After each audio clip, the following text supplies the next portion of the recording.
Hello Aquarius, how are you? Welcome to your March 2018 reading. Thanks so much for being here. So let's go ahead and talk a little bit about the sky because we have this Pisces stuff happening. A lot of planets in Pisces all coming conjunct Neptune, even of Jupiter retrograde happening in Scorpio, trining Neptune. So there's a lot of this Neptunian energy, and we're all feeling or going to have some kind of situation that comes up that does confuse us, I believe. I'm calling it the detoxification retrograde. It's time for us to reform, right? To do things differently this time. I think you are having choices. You have either two people or two situations from which to choose. And there is going to be a big temptation to want to go backwards, to reconnect from the past, because, in the comprehensive reading, I'll clarify the Page of Cups, and he comes out kind of as the Knight of Wands. And this is an energy that really provides a lot of excitement and energy and fun and just a lot of happy things, but it wasn't so happy, And you guys got hit really hard over the past few months. Just so much focus and attention and talking about the eclipses, and then it being it's your birthday, obviously, and having all the planets go through your sign, and then in Capricorn and Saturn in your 12th. It's just Aquarius has been so much on the radar. And I know you guys are just ready for a break. And you guys can have a break, and your life can be easy. And you can fall in love, and you can have stability and have good things. You can have that if you want it. I think it's open to you. I think it's an option for you. I think it's something that comes in and could very much give you that ease of life. But you are tempted to go back, and hopefully you don't. I don't want to see you repeating. There's no sense. That's what this detox is about. Just get it out of your system. Isn't it out of your system? Maybe this person coming back is going to be the final straw for you to say no. And that power, that sense of self-empowerment for the first time is going to have you feeling free, so that you can invite this good, easy energy into your life. In the comprehensive, I do clarify that Page of Cups, right? Please do not be fooled. All the Neptunian Piscean thing can kind of do that, all the comprehensive readings last month had such amazing feedback. And it's just a continuation of the general reading, right? So it's not a private thing. It's just something that allows for additional layers of information to come out. I just keep pulling cards. It's really random. It's really disorganized, but it's just this is what the cards want to say. There's no structure to it. It's just very fluid, free motion. And I got such amazing feedback. And I do hope that, for those of you who don't want to spend $100 on a reading, on a private reading specific to your situation, you can still get so much more detail with these comprehensives that will just help you in the decision-making processes that you find yourself, okay? I think that's it. I'm going to leave you guys there. Thank you guys so much for being here, and I will see you next time. Thanks. Aquarius, let's go ahead and get started. 8 of Wands coming out. Beautiful. Love an 8 of Wands. Always, always, always. I feel like this is such an awesome Aquarian energy because Aquarius is so future focused. It's such a sign. This is such a generic thing to say, and I apologize for that, but it's a sign that can just move on. And dwelling and sinking into its darkness or whatever, it's just not really how you vibe. And that's a blessing, I believe. I think it's a blessing. I haven't done the intros yet, but I know in my intro I'm going to talk about how you guys have just had so much attention lately. Not only has it been Aquarius season, right, the past few weeks, not only did we have the eclipse in your season, but there's, we're moving away from it. And I think you can feel that sense of relief not on your opposite Leo anymore. It's not in your sign anymore. It's not in the sign right before yours anymore. And I think you're happy to not really be in the spotlight right now, astrologically. You're happy to not be with all the pressure and all the planets and all the eclipses and all the tension and all of the, like, all this stuff kind of being thrown at you. And you did go reclusive on us for a while. And that's okay, you know, and I told you, I think it was in January, I was like, you guys, you know, you are our leaders as we enter into this age of Aquarius. You know, we really do look to you, and that Uranian quality mindset that just has these sharp and random and super inspired ideas and inventions and, you know, all of these writings and these creativity. And, you know, we do look to you. Every sign in the zodiac has a very special place.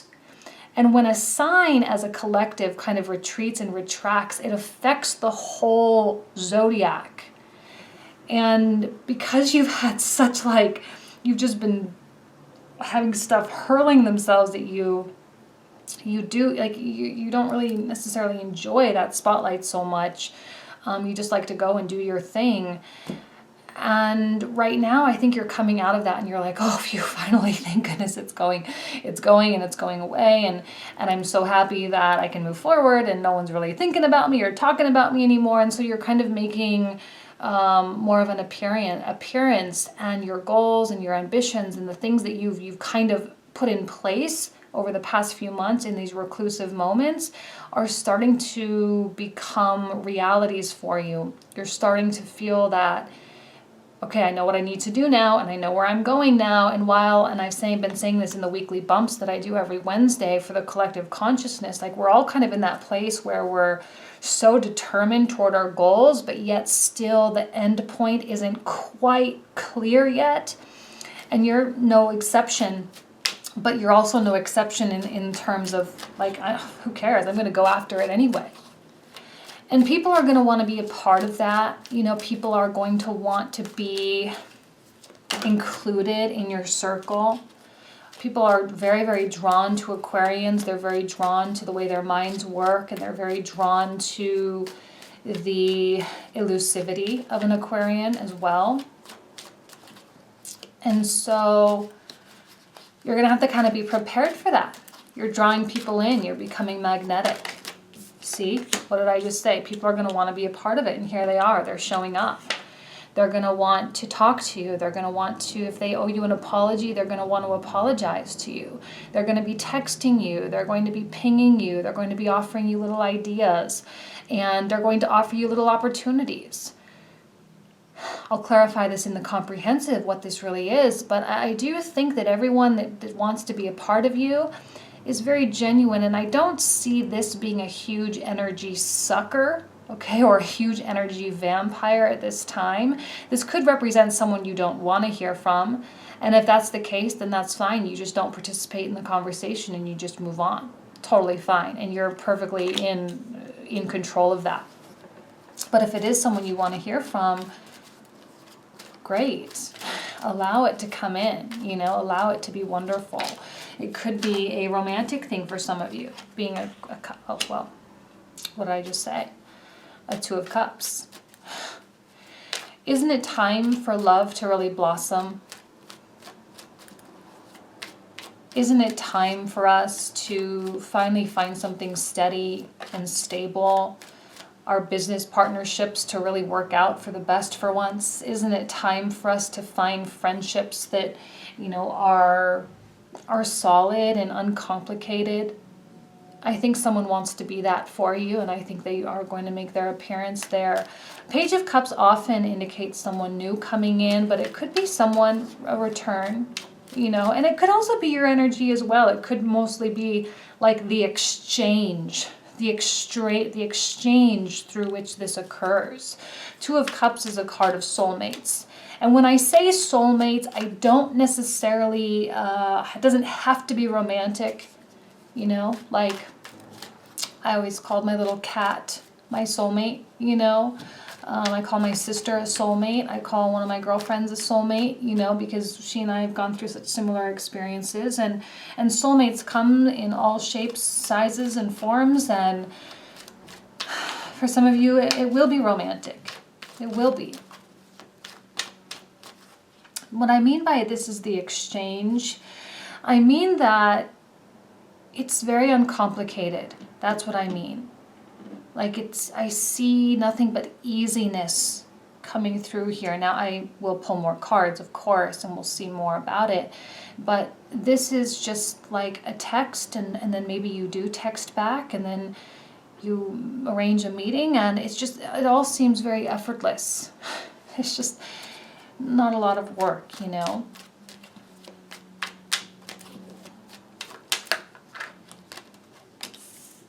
You don't seem to have your guards up with this person.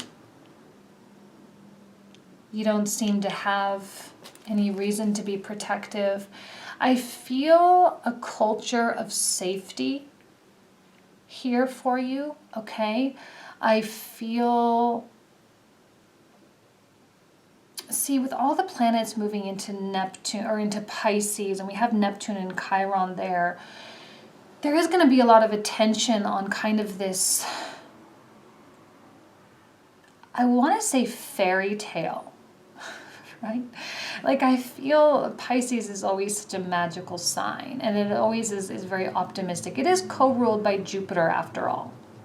Jupiterian qualities are very much about the best in life, very much about giving people the benefit of a doubt, about letting our guards down. And Neptune is about dissolving of boundaries. And here we have that dissolution of boundaries right here in picture form. And you may let your guard down. And that's kind of an unnerving thing for an Aquarian to do. Not to say that you're not open and friendly and all that, because you absolutely are. But when it comes to emotional vulnerability, you're one of the toughest nuts to crack. You know, like let's call a spade a spade. Aquarius is tough. Now, if your Venus is in Cancer, probably not as much as if it, you know, something else. But generically speaking, Aquarians in romantic situations, they are more difficult to catch, like Sagittarians. It's kind of the same quality there. I always say Sagittarius, Capricorn, and Aquarius. Those are like the three signs that just take a long time to develop, a long time to establish that culture of openness. Again, that's totally generic and might not apply to you specifically. But, you know, here we have the essence of two of cups, two of coins, the idea of having two entities being connected with some kind of electric current, okay? Electricity, some kind of emotional connection. There's a reason why this is occurring in your life. This is a very good opportunity for you to just be really raw, to just really be who you are. And you know what I love about all these cards is like, look at how much blue. And I love this deck. This is the Radiant Rider-Waite deck. I love it so much because the colors are so saturated. And so you can really see the blue. Why is blue important? Well, blue is the color of the divine feminine, our right brain. It's the color of truth, honesty. It's the color of honesty and truth and knowledge that exists in what we might call like the source field, right? That field and that energy current that's all around us. And there seems to be something operating in truth here. There's no pretense. There's no falseness. You and this other person, I am sensing authenticity. Authenticity of soul, authenticity of heart. And somehow you are aligning, okay? Somehow you are meeting in the middle. Think about this little symbol here. Can we just look at this symbol for a second? The snakes, it's the symbol of Mercury, okay? Prometheus, Mercury, Hermes, the two snakes. But it also lends itself to that concept of Kundalini, Kundalini being that ultimate awakening where the divine feminine and the divine masculine, the root chakra and the crown chakra connect, and we attain true consciousness.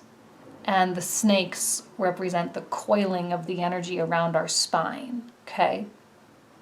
So this could be very internal as well for some of you. It might not be you plus a person. It could be internal as well.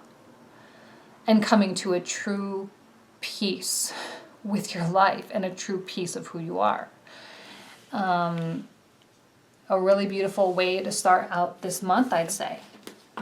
And I think that that's one of the benefits of that eclipse in your sign, the solar eclipse in your sign. See, another card of truth. This is a sign of Cancer. Let me pull out a couple more cards.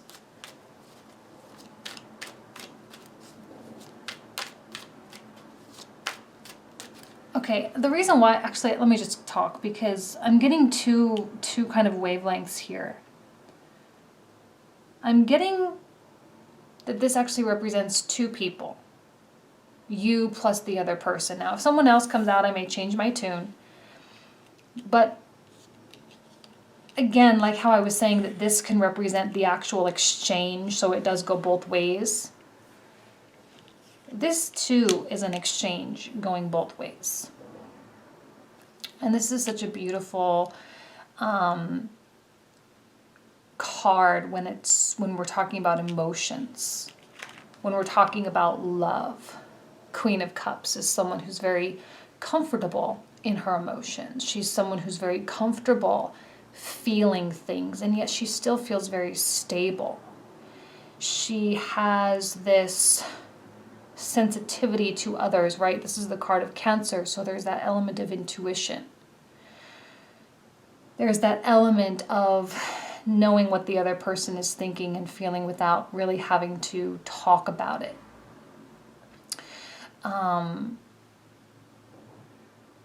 She is softer in her approach.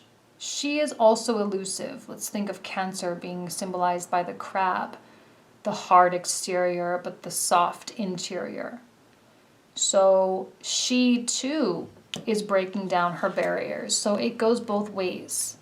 There may be fear, or there may have been fear in the realm of vulnerability between you and someone, okay? Fear of giving up power, fear of giving up control. And there has been this need to protect, I don't know, our ego. I don't know what it is we're protecting. There has been this need to protect something, though. And I think for the first time in a long time, the need to protect does not outweigh the need for connection. And hopefully it does really open up some really beautiful doors for you, okay? And if it doesn't speak to you in a romantic sense, I think that whatever sense it is referring to, there is a deep emotional connection to that thing, to that goal of yours, okay? There is rawness coming out here. There is exposure.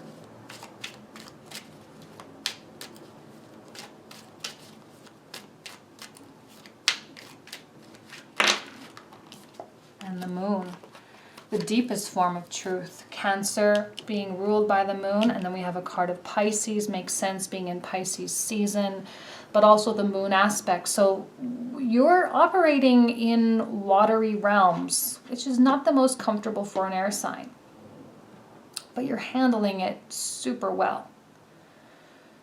One step at a time. Right now you cannot see the outcome. Right now, you're still adjusting to this new version of yourself. Right now, you are getting to a place of comfort. I think, as I'm saying this right now, even if nothing has happened, I think that you know that the other person knows that this is what this is. even if you're not together right now. Now, the thing is that I want you to be careful of is sometimes this comes out, these kinds of readings come out, and then people want me to do private readings, and they say, you know, I know that this is the one, I think about them all the time, but they've already told me they're in love with someone else, but I know that this is my soulmate, I know that this is the one. You have to be careful, because that type of connection is not necessarily this type of connection. If you find yourself in that boat, this speaks more to you and yourself. Okay? Not to really burst anyone's bubble, but your intuition is super keen. And I think when I'm saying that, some of you are going to have to just admit to yourself and be like, oh, yeah, that's what it is. Like, I'm emotionally attached, but that emotional attachment is not indicative of a quality connection. Especially if they're not returning my phone calls, right? Especially if they're not wanting to talk to me. I don't want to feed into anything like that, okay? So if that's how, kind of where you're at, please know that this reading is speaking to your connection with yourself, your divine masculine and divine feminine, and that this is a month where those two can really maybe come together and you actually do find peace. And you do find a way to move away from that kind of an attachment. You find a way to provide emotional security for yourself, okay? And that this speaks to self-love more than anything. You are operating a little bit in the dark, but your path is being illuminated one step at a time, one little step in front of you, you can see. And as long as you can see just right in front of you, you can keep going. The moon and the celestial entities, the star, the sun, and the moon, they always guide us to exactly where we need to go, as ominous as it may feel at times, okay?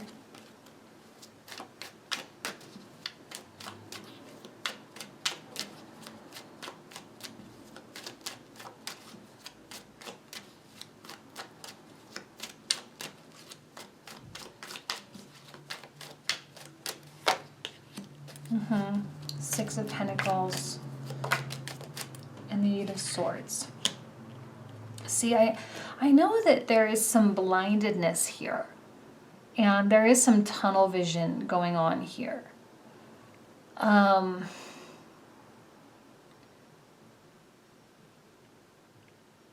I'm going to clarify this in the comprehensive, because I don't know what it is that's holding you back. Because without this card, look at, I mean, this right here is the universe's way of paying you back. And I believe that this is something that you want to put energy and effort and time into. I believe that you feel this is a good investment. I feel that it is reciprocated as well. Like, there's not really a lot of fear in my mind that it's not being reciprocated. I think there is a flow, there is an energy reciprocity, there is ease. Like I said before, there's something very easy about this. I don't see tension. So why is this coming out? Where is this coming from? Where is this sense of suffocation? Where is this sense of not being able to see your way out of something? Where else is the entrapment here? I don't see it. So why is this coming out? So we'll definitely have to clarify that.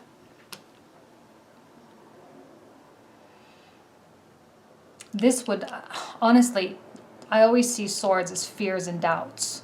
You know, your fear and doubt that you deserve this, your fear and doubt that it's really like this, your fear and doubt that you really could have everything that you always wanted, you could get married and have babies. Is that what you're afraid of? Like, do you not believe it? You know, I'm not sure. Let's see. Let's pull out 3 more cards and see where this leads.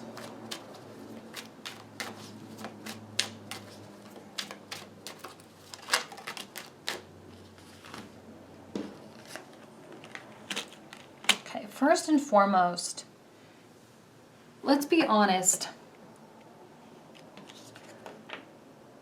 I always see this in a couple different ways, so I'm going to touch on both.